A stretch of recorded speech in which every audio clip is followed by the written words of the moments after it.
gave birth to her daughter Lucia 4 months ago at the height of the pandemic. Good afternoon, Leah. How you doing? Hi, Michelle. Really good, thank you. In fact, you've got me in a very, very tender spot because Lucia is asleep and Enzo, my firstborn, who's 2, is in front of me watching Paw Patrol. So you've got me for now. We've It called at could the all right change. moment. Yeah.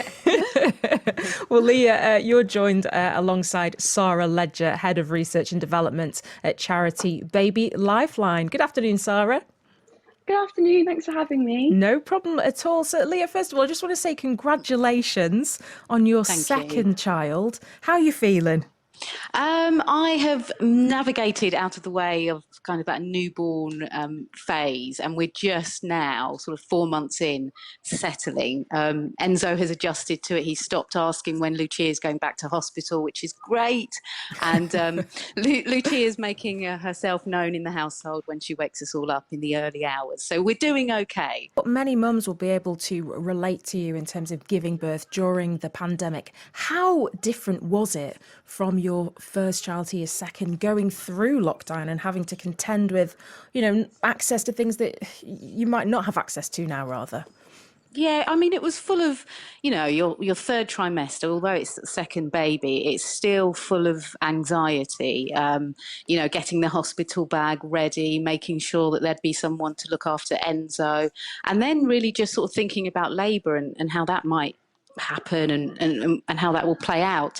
But with the added worry of the coronavirus, it was sort of the unknown was thrown out, the gauntlet on pregnant women, and they were choosing to either self-isolate, stay at home, which I chose to do before lockdown was announced, because you just didn't know what impact it might have. And all of those things that you sort of take for granted, the NCT meetups or going for coffee with friends, because that third trimester is actually quite busy. And maternity itself can be quite a busy time. You're seeing family. All of that was thrown out the window, and you're having to deal with the unthinkable, Yeah. which is giving birth during a global pandemic. What that means for your family, and what that meant for us, was that I had to drive myself to hospital when my waters burst at 4 a.m, and my husband Ricky also works for Newsround, had to stay at home with Enzo.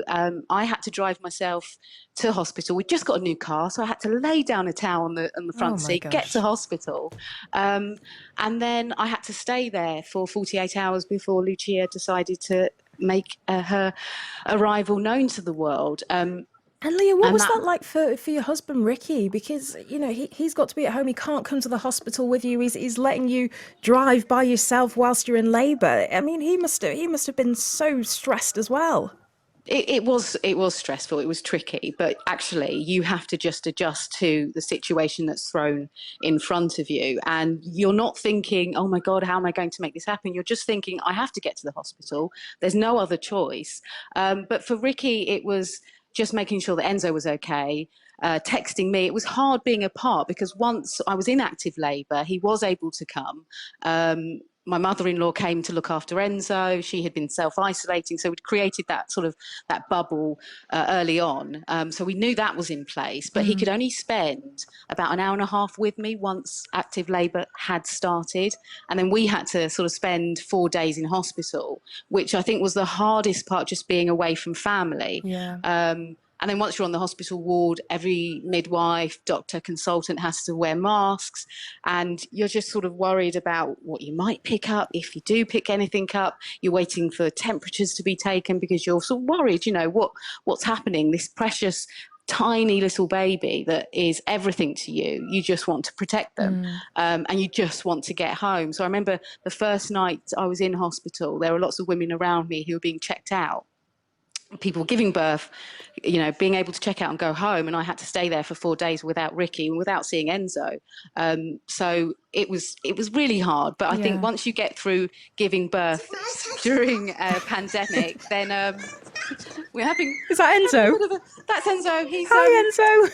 he's just having a tantrum about a sock. Well, you So know what, Leah? I'll bring Zara in at this point. great. 'Cause Leah, is the sock Hey. crisis solved? How's Enzo doing? The sock's back on. Dad's just arrived with a monster truck. So Hi, Ricky. so far, we're all good. I just want to ask you finally, have there been any positive aspects to all this? It's something that, no one's ever experienced before, but upon reflection, are there moments which you can look at and think, this is something that's put a smile on my face? Yeah, there are plenty actually, Michelle. Looking back now, those 4 days that I had in hospital with just me and Lucia, I craved to be home, but actually it was a really precious time where it was just me and her, and we were able to bond. I was able to bond with also the women on the ward, because often you have so many visitors coming in and out that you don't talk to other people as much. But, we were all sitting there at 2 a.m. with crying babies. We were able to sort of strike up a really nice bond. And then just the aspect of having partners working from home, it's enabled Ricky to watch Lucia grow in the way that he didn't get to see Enzo, because he went back to work after a couple of weeks.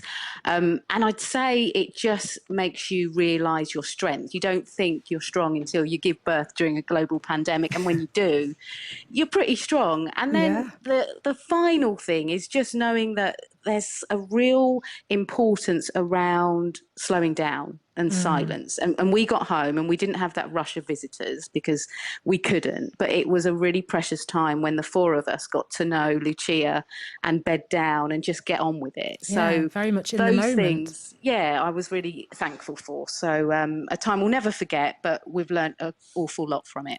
Oh, well, Leah, great to speak to you and congratulations. You too. Thank you so much. Thank That's you, my Leah love. Bolletto there,